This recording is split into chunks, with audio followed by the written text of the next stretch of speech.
भारत और पाकिस्तान का विभाजन विश्व इतिहास की सबसे बड़ी राजनीतिक और मानवीय त्रासदियों में से एक था। ये केवल दो देशों की सीमाएं खींचने का मामला नहीं था, बल्कि करोड़ों लोगों के जीवन, संस्कृति, धर्म और पहचान से जुड़ा हुआ विषय था। 1937 का ये विभाजन इतिहास में एक गहरी चोट की तरह दर्ज है, जिसकी गूंज आज भी सुनाई देती है। लेकिन सबसे बड़ा प्रश्न यह है कि इस विभाजन के लिए वास्तव में कौन जिम्मेदार था? यह समझने के लिए हमें उस समय के राजनीतिक, सामाजिक और धार्मिक हालात को गहराई से समझना होगा। जब ब्रिटिश सत्ता भारत में आई, तब उनका मुख्य उद्देश्य शासन करना था, न कि भारत को एक राष्ट्र के रूप में विकसित करना। ब्रिटिश नीति फूट डालो और राज करो पर आधारित थी। उन्होंने हिंदू और मुसलमानों के बीच भेदभाव की दीवारें खड़ी कीं। ब्रिटिश शासन से पहले भारतीय समाज में धार्मिक मतभेद तो थे, लेकिन वे इतने गहरे नहीं थे कि देश दो हिस्सों में बंट जाए। अंग्रेजों ने प्रशासनिक ढांचे, शिक्षा प्रणाली और राजनीति में धार्मिक आधार पर भेदभाव को बढ़ावा दिया। 1909 के भारतीय परिषद अधिनियम के तहत मुस्लिमों को पृथक निर्वाचन क्षेत्र, सेपरेट इलेक्टोरेट्स का अधिकार दिया गया। ये एक ऐसा बीज था जिससे आगे चलकर विभाजन की जड़ें मजबूत हुई।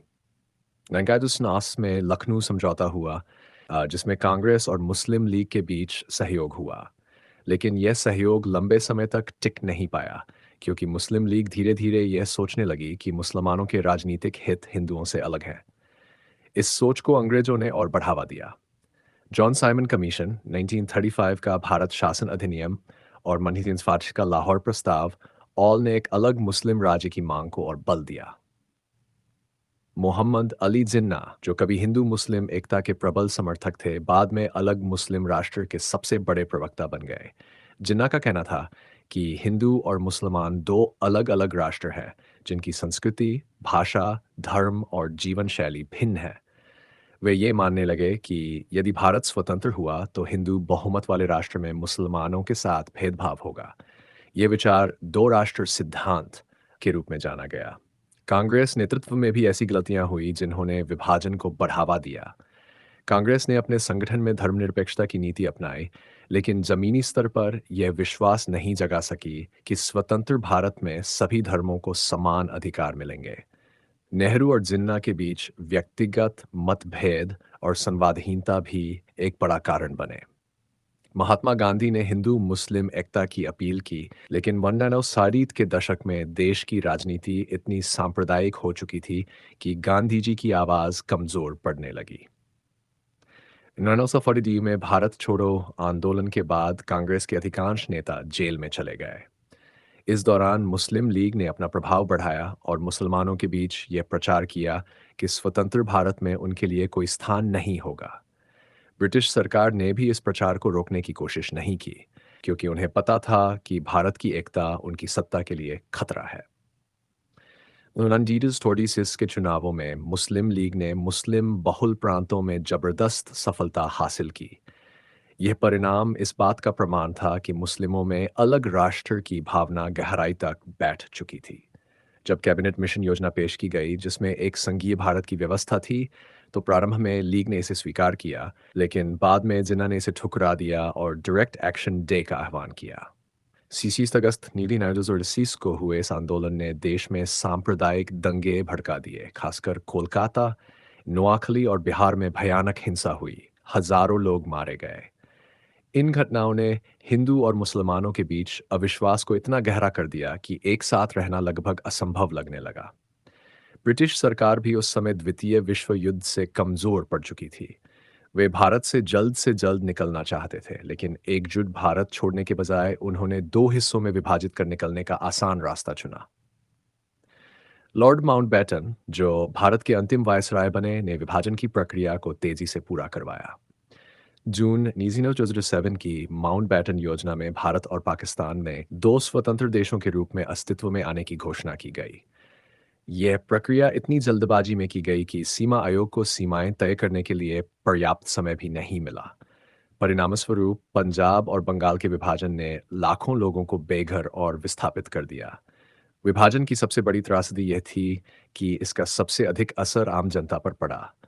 लगभग 1.4 करोड़ लोग अपनी भूमि, घर और संपत्ति छोड़कर पलायन करने को मजबूर हुए। हिंदू, मुस्लिम और सिख एक दूसरे के दुश्मन बन गए। विभाजन की हिंसा में लगभग से 1 लाख लोगों की जान चली गई। महिलाओं पर अत्याचार, बच्चों की हत्या और गांवों का विनाश, ये सब इतिहास के सबसे काले पन्नों में दर्ज है। इस विभाजन के लिए केवल एक व्यक्ति या संस्था को जिम्मेदार ठहराना उचित नहीं होगा। ये कई कारणों और व्यक्तियों के गलत निर्णयों का संयुक्त परिणाम था। ब्रिटिश शासक सबसे पहले दोषी थे, क्योंकि उन्होंने भारत में सांप्रदायिक राजनीति की नींव रखी। उन्होंने जानबूझकर हिंदू मुस्लिम एकता को तोड़ा ताकि वे लंबे समय तक भारत पर शासन कर सकें।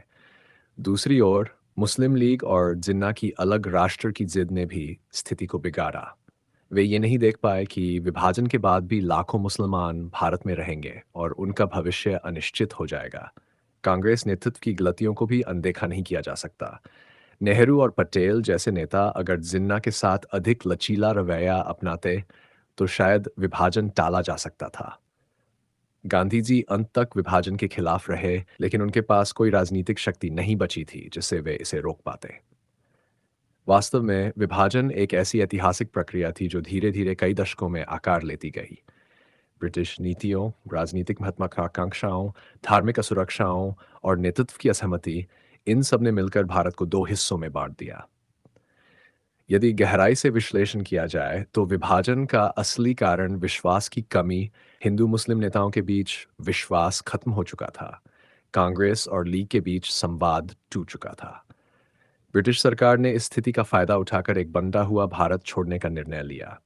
विभाजन ने यह साबित कर दिया कि जब राजनीति धर्म के आधार पर की जाती है तो उसका परिणाम केवल विनाश और दुख होता है। भारत और पाकिस्तान दोनों आज भी उस विभाजन की पीड़ा झेल रहे हैं। एक दूसरे के प्रति शंका, सीमाओं पर संघर्ष और लाखों परिवारों की अधूरी कहानियां इसका प्रमाण है। इसलिए यदि ये पूछा जाए कि भारत पाकिस्तान के विभाजन का जिम्मेदार कौन है, तो उत्तर किसी एक व्यक्ति या दल तक सीमित नहीं है। इसमें ब्रिटिश शासन की नीतियां, मुस्लिम लीग की अलगाववादी राजनीति, कांग्रेस के नेतृत्व की कूटनीतिक असफलता और उस समय के सामाजिक तनाव सभी समान रूप से जिम्मेदार है। विभाजन केवल सीमाओं का नहीं, बल्कि दिलों का भी हुआ था। ये इतिहास की एक ऐसी भूल थी जिसे आज भी दक्षिण एशिया भुगत रहा है। इस विभाजन ने हमें यह सिखाया कि किसी भी राष्ट्र की एकता केवल राजनीतिक नीतियों से नहीं, बल्कि आपसी विश्वास, सहिष्णुता और समानता की भावना से कायम रहती है। और जब ये भावनाएं खो जाती हैं, तो सभ्यताएं भी टूट जाती हैं। भारत और पाकिस्तान के इस विभाजन ने हमें यह अमर संदेश दिया कि नफरत की राजनीति कभी स्थायी समाधान नहीं दे सकती। अगर उस समय धार्मिक और राजनीतिक नेताओं ने थोड़ा धैर्य और समझदारी दिखाई होती, तो शायद भारतीय उपमहाद्वीप आज भी एकजुट होता। विभाजन के इस घाव से निकलने का एक ही रास्ता है, इतिहास से सीख लेकर भविष्य में ऐसी भूल दोबारा न दोहराना। ये पूरा विवरण लगभग 2 शब्दों में भारत पाकिस्तान